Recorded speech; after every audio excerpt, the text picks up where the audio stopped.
Bonjour à tous. Je vous remercie, merci de prendre place. On va commencer. On est un petit peu en retard, désolé. Je vous remercie à tous d'être venus si nombreux pour cet hommage à Anna Politkovskaya. Moi, je suis la responsable du bureau Europe de l'Est et Asie centrale de RSF et je vais faire le fil conducteur de cet événement aujourd'hui. Le 6 octobre 2006, le 7 octobre pardon, 2006, Anna Politkovskaya a été assassinée chez elle. Aujourd'hui, 15 ans après, son rédacteur en chef a obtenu le prix Nobel de la paix avec Maria Ressa, une autre journaliste philippine connue pour son indépendance. Je pense que c'est un message très puissant pour la liberté de la presse partout dans le monde qui est de plus en plus attaquée, et notamment en Russie, on va le voir ces derniers mois. Je vais annoncer le programme de cette conférence. On aura déjà une présentation de tous les partenaires parce que c'est un travail de longue haleine avec 8 associations pour monter cet événement.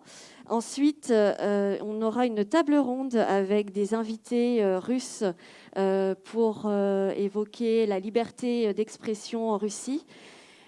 Ensuite, la pause, on vous invitera à l'espace pause derrière pour échanger, pour ceux qui le veulent, avec des associations, ou entre vous, avec des invités. Pour consulter le livre éventuellement, dont nous aurons une présentation dans 5 minutes. Ensuite, nous aurons l'honneur d'accueillir Mathieu Amalric qui fera une lecture du journal de prison d'Alexeï Navalny, qui a eu le prix Sakharov aujourd'hui, je vous le rappelle.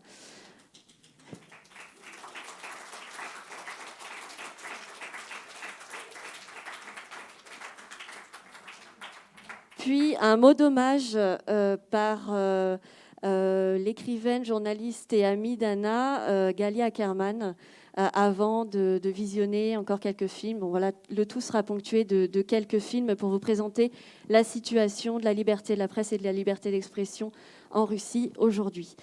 À la fin, on aura encore certainement un petit moment d'échange informel dans la salle derrière pour ceux qui souhaitent rester un peu plus longtemps et continuer à échanger sur le sujet.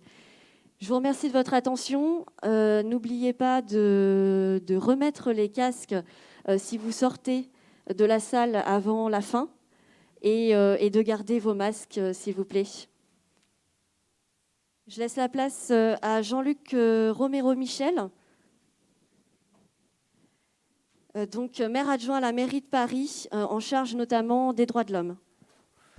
Merci beaucoup et évidemment bienvenue à toutes et à tous. Et je suis accompagné de Diana Filipova, qui est la conseillère de la maire en charge notamment des droits humains et qui connaît bien les sujets liés à la Russie, avec évidemment Geneviève Garrigos, inlassable militante des droits humains, qui fut avant Cécile, la présidente aussi d'Amnesty International. Je le dis parce que c'est son ADN aussi, hein, et tu me pardonneras, Cécile, de le rappeler, et qui, ici, au Conseil de Paris, joue un rôle vraiment très, très important. Alors, j'enlève mon masque, parce qu'on peut l'enlever aussi quand on parle, qui joue un rôle très, très important sur la question des droits humains, et je voulais la saluer. Et puis aussi, à la mairie de Paris, nous avons la chance d'avoir celui que vous connaissez depuis très longtemps, celles et ceux ici qui se battent pour les droits humains, François Croquette, qui avant était notre ambassadeur pour les droits humains, qui est aujourd'hui sur d'autres missions, mais qui ne sont pas éloignées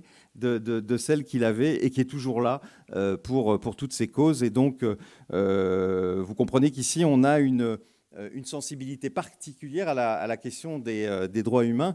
Et puis, on est heureux, on ne le savait pas, que le prix Sakharov serait remis aujourd'hui à Alexeï Navalny. Donc, c'est évidemment une coïncidence des plus heureuses, des plus fortes, que le Parlement européen, que les députés européens qui sont membres de ce jury lui remettent le prix. C'est un signal extrêmement fort qui nous est donné.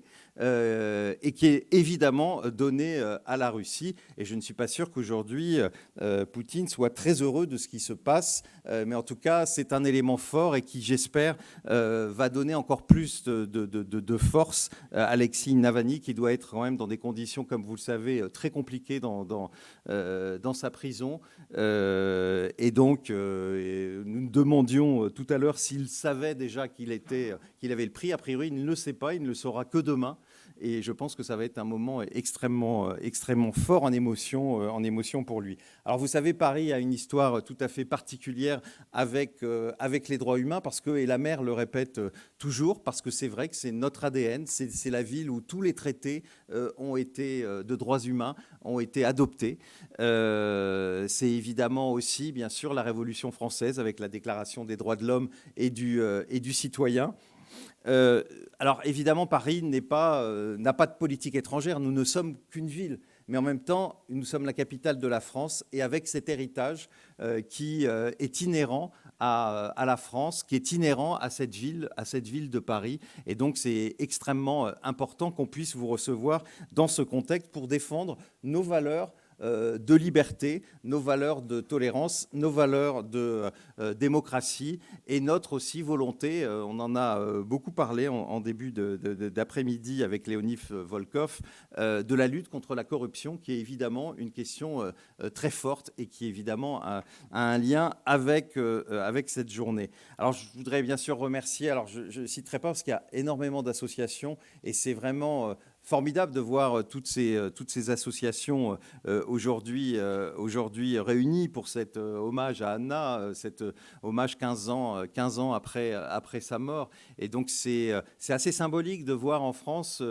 ces associations qui continuent toujours à travailler entre elles pour défendre ces libertés. Je citais évidemment tout à l'heure Amnesty International, qui est évidemment toujours dans ces combats, mais bien sûr Russie Liberté aujourd'hui tout particulièrement, les nouveaux dissidents, RSF, la FIDH, le Mémorial France, qui ont voulu donc que cette manifestation se tienne ici, et c'était pour nous important que vous soyez dans cette maison, qui est évidemment la maison de Paris, la maison du peuple parisien, qui s'est bien souvent révolté et qui est toujours là quand on lui parle de liberté et de liberté d'expression. Alors évidemment, on est très heureux. Alors là, je sais qu'il doit être sûrement au téléphone, parce qu'après ce prix Sakharov, tout le monde veut le joindre. Léonie Volkov, avec qui nous étions avant, et qui évidemment ne peut qu'être heureux de ce qui se passe aujourd'hui, même si c'est évidemment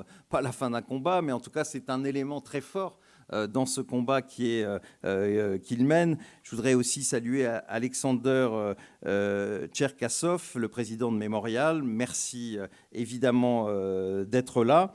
La solidarité de la communauté russe à Paris, c'est une évidence. D'ailleurs, il suffit de voir, dans un contexte qui n'est pas toujours extrêmement simple, vous êtes très nombreuses et très nombreux ce soir.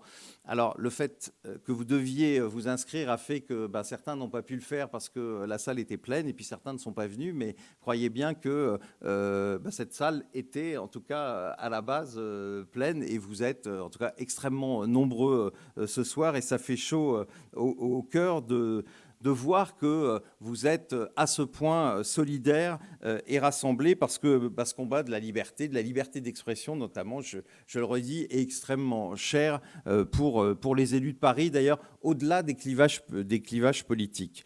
Alors, ceci dit, le fait d'être très nombreux, c'est aussi une bonne, bien sûr, mais aussi une mauvaise nouvelle. Une bonne parce que la mobilisation ne faiblit pas. Et ça, c'est important, et je pense que ce qui vient de se passer avec le Parlement européen, avec ce prix Sakharov, ne va que nous encourager les uns et les autres. Mais c'est aussi une mauvaise nouvelle parce qu'on doit toujours être là. On doit toujours se mobiliser, et que cette situation, forcément, est difficile pour beaucoup d'entre vous. Mais voilà, beaucoup d'éléments aujourd'hui sont aussi positifs. Le prix Nobel de la paix qui a été décerné il y a quelques jours au journaliste russe Dimitri Muratov est encore un élément extrêmement fort dans ce combat que vous menez, que nous sommes heureux de mener. J'ai d'ailleurs une pensée pour lui. J'ai évidemment une pensée pour sa collègue Elena Milacina, pour qui ce voyage d'ailleurs à Paris comportait malheureusement trop de risques, mais qui, je crois, interviendra tout à l'heure en visioconférence, et ce sera encore un honneur pour nous de pouvoir l'entendre et de lui dire, une fois de plus, à la fois la remercier pour son courage, qui est, voilà, c'est facile de le dire ici, nous, à Paris, où la liberté d'expression est quand même une vraie réalité, et lui dire, bien sûr, et je compte sur vous pour le dire en notre nom, l'admiration que la maire de Paris, que les élus de Paris ont pour elle. Évidemment, et en terminant, je veux encore penser à Alexeï Navalny, qu'on tente réellement de museler. Et on voit bien que grâce à vous, et grâce à lui, et grâce à sa ténacité, à son courage, c'est quelque chose évidemment d'impossible. Et puis bien sûr, on est très heureux tout à l'heure de recevoir Mathieu Amalric, qui viendra lire un beau texte. Alors, en conclusion, ici, nous voulons vous dire que Paris est à côté de toutes celles et de tous ceux qui défendent la liberté d'expression, de toutes celles et de tous ceux qui se battent contre la corruption, de toutes celles et de tous ceux qui se battent pour la démocratie. Vous nous aurez toujours à vos côtés, et aujourd'hui plus que jamais, puisque ces notes d'espoir entre le prix Nobel de la paix et le prix Sakharov font que cela confirme que ce combat est juste, que ce combat est important, et que Paris est forcément ville des Lumières, ville des droits humains, à vos côtés. Je vous remercie. Merci beaucoup. J'appelle maintenant tous les représentants des partenaires à venir se présenter très brièvement.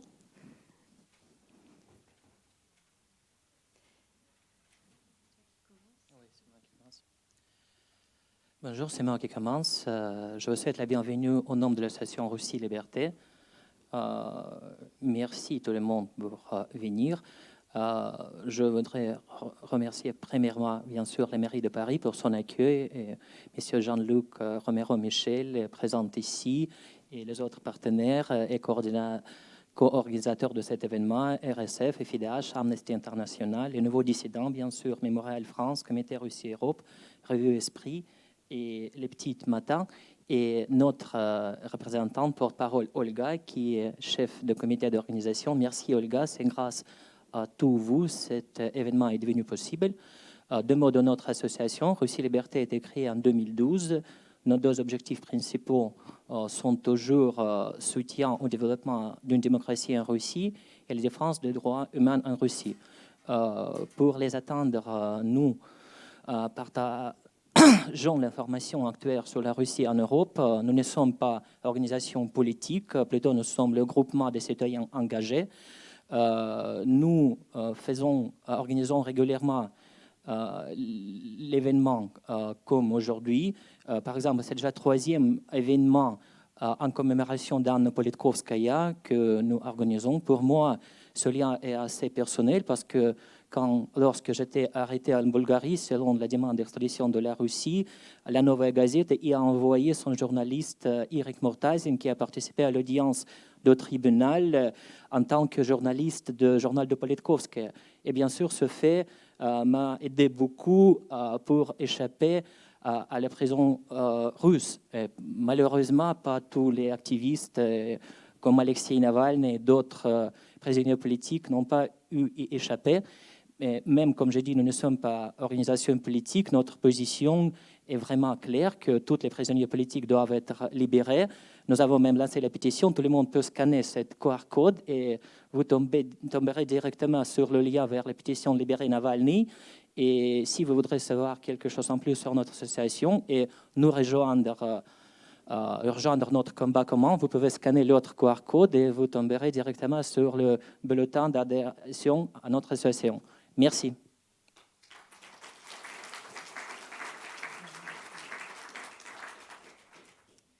Bonsoir à toutes et à tous. Donc, je parle, moi, au nom de Mémorial France. Et je voudrais d'abord commencer par excuser l'absence des autres membres du bureau, à commencer par notre président, l'historien Nicolas Werth, Luba Jurgenson et Alain Blum, qui sont tout simplement loin de Paris pour la plupart. L'association Mémorial France a été créée en mai 2020, donc très récemment, il y a un an et demi. Et c'est une association qui se situe dans la filiation directe, je dirais, de l'association des Amis de Mémorial en France, dont sans doute certains d'entre vous ont entendu parler ou ont été membres. Une association donc, qui nous a rejoints.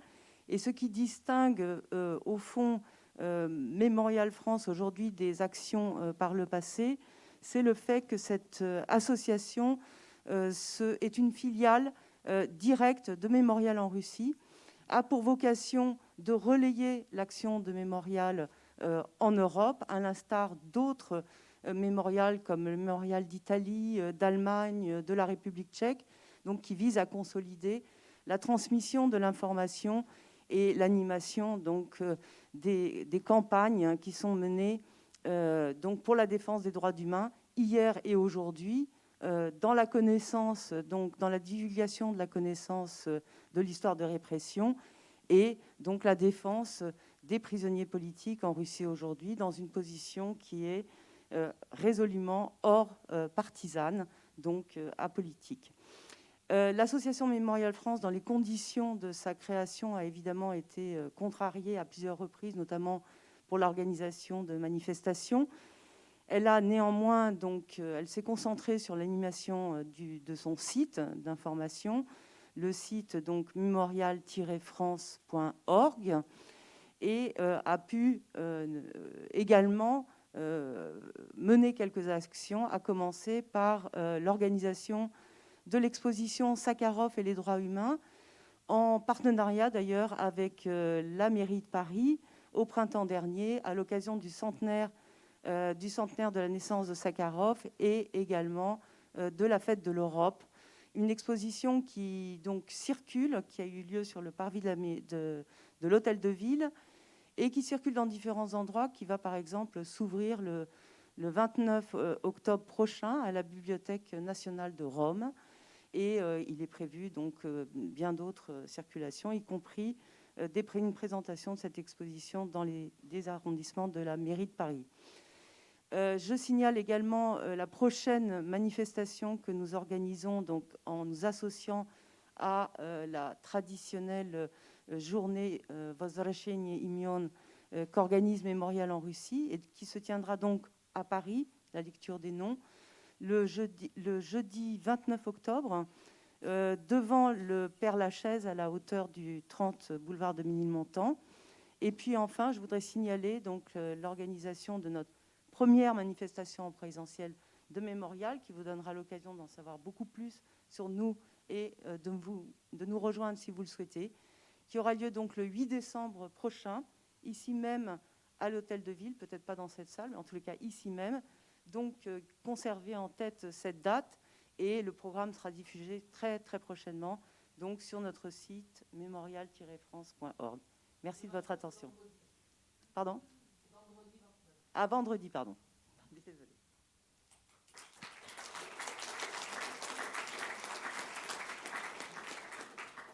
Merci. Bonjour, je m'appelle Pauline Hadès-Mével, je suis la porte-parole de Reporters sans frontières. Donc, je travaille avec Jeanne. Merci de nous accueillir. Un petit mot rapide pour vous dire que le travail sur la Russie et les journalistes russes nous occupe beaucoup à RSF. La Russie est classée 150e sur 180 pays au classement de la liberté de la presse. Et c'est vrai que la répression est extrêmement intense et nous occupe quasiment au quotidien, notamment la répression des journalistes pendant les manifestations pro-Navalny cette année a été d'une violence absolument inouïe. Mais ce sont aussi les pressions qui sont exercées contre les journalistes et les médias indépendants qui n'en finissent plus et qui ont atteint des degrés jamais vus depuis une trentaine d'années.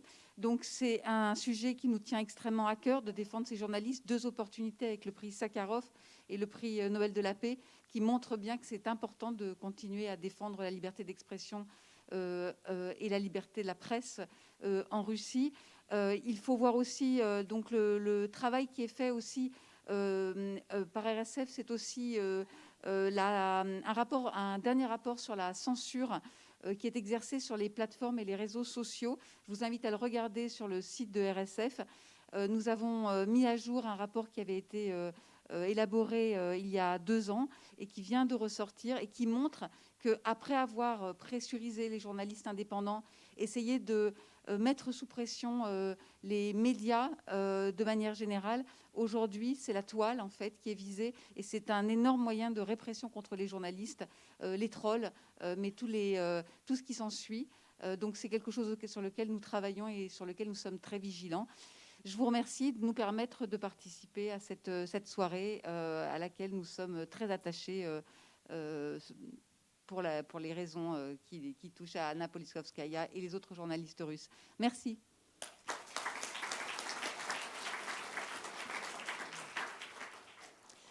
Merci. Bonsoir à tous et toutes. Eh bien, moi, c'est au nom d'Amnesty International France que j'ai le plaisir de vous dire quelques mots rapides. Tout d'abord, vous dire que c'était vraiment très important pour nous d'être partie prenante dans l'organisation de cette soirée. Effectivement, il est tout aussi important d'honorer la mémoire d'Anna Politkovskaya. 15 ans, certes, mais 15 ans sans oubli, ça c'est certain. Il est tout aussi important de rendre hommage au courage aujourd'hui de ceux qui continuent son œuvre, des journalistes indépendants, des défenseurs des droits humains, qui sont non seulement sous des pressions, mais sous des menaces constantes, car c'est parfois, comme on l'a vu avec Anna Politkovskaya, mais également avec 6 personnes de Novaya Gazeta, à quel point c'est au péril de leur vie qu'ils cherchent à défendre les droits humains et notamment la liberté d'expression. Donc vous le savez tous ici, donc je ne serai pas longue du tout, mais Amnesty International documente avec précision, je dirais même avec acharnement, les diverses violations des droits humains dans ce pays depuis des décennies. Et je suis d'accord avec vous, il y a effectivement une aggravation, un rétrécissement de l'espace pour la société civile qui est particulièrement alarmant.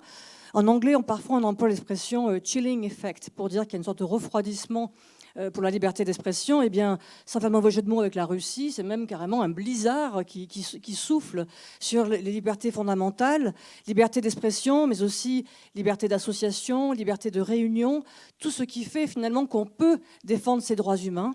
Donc c'est particulièrement important et j'en suis vraiment ravie qu'on soit unis. C'est important que ce soir, ce soit justement un événement interassociatif, qu'on puisse parler à la fois d'une voix tout en étant différent, même si c'est ce côté apolitique que j'ai bien noté qui se retrouve, et vraiment faire passer ce message très fort que, quel que soit le temps qui passe, ce qu'il y a au cœur de cette soirée, c'est la défense des libertés fondamentales, c'est aussi la lutte contre l'impunité. Car le pire ennemi, c'est l'oubli, c'est l'apathie, c'est la résignation, donc tout ce que nous ne sommes pas, non seulement Amnesty International, mais vous tous et vous toutes ici, j'en suis convaincue. Donc je pense que même si, comme je le disais, il y a une sorte de vent mauvais, une sorte de vent contraire aux droits humains qui souffle malheureusement depuis bien trop longtemps en Russie, il y a également des voix très fortes, des voix qui savent se faire entendre, des personnes qui osent aller sur le terrain, notamment de la Tchétchénie, encore il y a quelques années, et encore plus récemment, pour la question aussi des LGBT. Évidemment, avant cela, pour Anna Politkovskaya, comme chacun le sait, pour la soi-disant lutte contre le terrorisme et toutes ces dérives. Et donc c'est vraiment un travail à faire au long cours. Donc restons ensemble, restons unis et faisons entendre notre voix, montrons tout l'appui dont les journalistes et les défenseurs des droits humains ont tellement besoin aujourd'hui. Voilà, je vous remercie.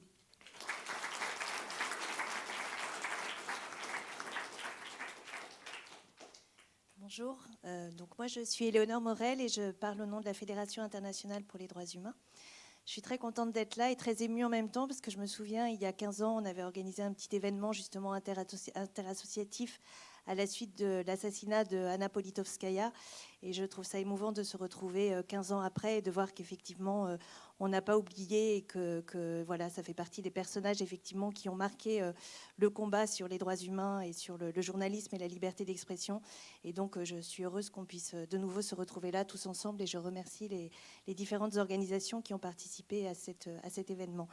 La particularité de la Fédération internationale pour les droits humains, c'est que c'est une fédération qui regroupe près de 200 organisations de défense des droits humains partout dans le monde, dont le Centre des droits humains Mémorial, avec qui la FIDH collabore depuis de très nombreuses années.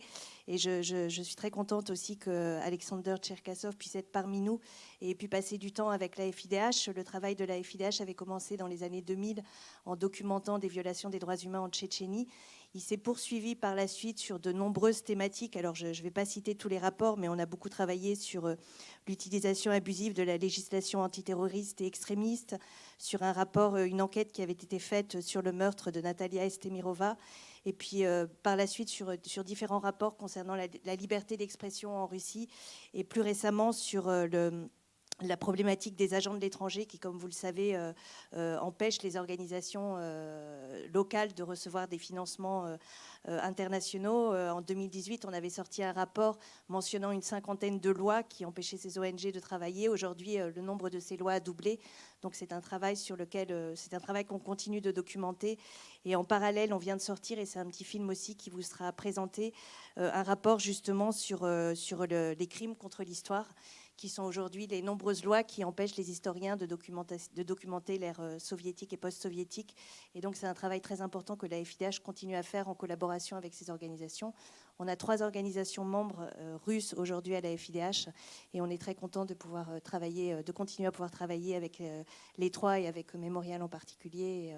Et merci beaucoup. Et comme le disait Cécile, c'est important qu'on soit unis et qu'on n'oublie pas et que la lutte contre l'impunité soit encore au cœur de nos préoccupations. Merci.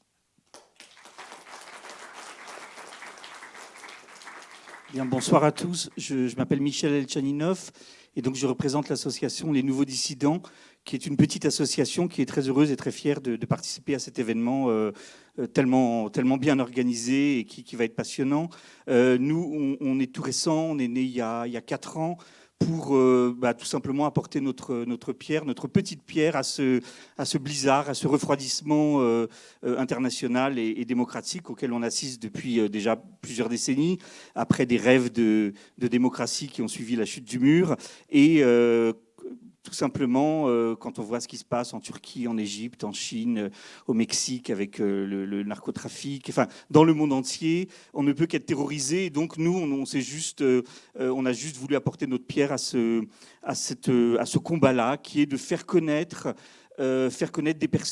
des personnes remarquables, des personnes courageuses qui, partout dans le monde, agissent en tant que citoyens, en tant que journalistes, parfois en tant qu'activistes, mais d'abord en tant que personnes.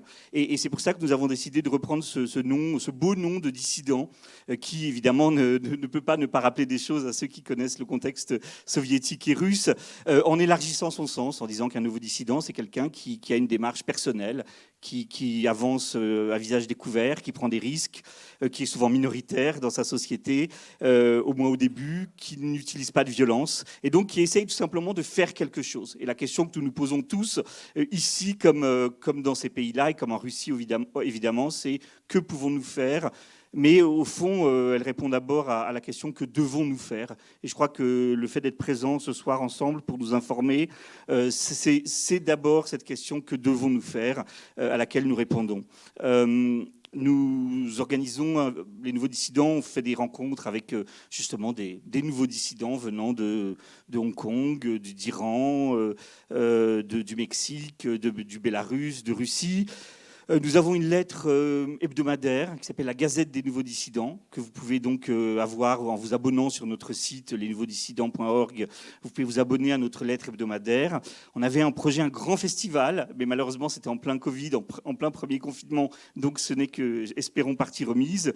Et puis donc nous organisons des événements. Parfois nous prenons, comme nous tous ici, nous participons à des campagnes de libération, comme celle pour libérer le cinéaste ukrainien Oleg Sentsov, Tchaninoff. Voilà, nous apportons notre pierre à ce qui nous semble aujourd'hui essentiel et ce qui nous touche partout dans le monde. C'est-à-dire qu'on va parler de la Russie ce soir, mais nous sommes apparus au moment où Donald Trump était élu président et on s'est rendu compte que des nouvelles dissidences naissent partout, là où apparaissent des nouveaux autoritarismes, des nouvelles politiques identitaires. Et donc, il y a toujours des gens pour se lever et essayer de faire quelque chose. Et donc, nous sommes très fiers et très heureux de participer à cette soirée. Merci.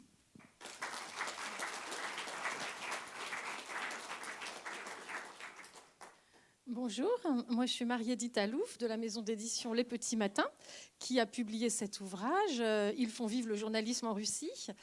Donc Les Petits Matins, c'est une maison d'édition indépendante qui existe depuis un peu plus de 16 ans, qui a 300 titres au catalogue environ, essentiellement des essais articulés autour de la nécessaire transition écologique, sociale, économique, mais aussi autour des questions de démocratie et de droits humains, à l'échelle française comme internationale. Donc, on est très fiers et très heureux de publier cet ouvrage qui vous sera présenté tout à l'heure. Donc, pour cela, merci beaucoup à tous ces protagonistes, Johan Beer, Marie Mandras, Jeanne Cavelier, Alexis Prokofiev et toutes les associations partenaires. Voilà, c'est un livre qui nous tient à cœur et dont on espère qu'il aura une utilité. Voilà, merci beaucoup.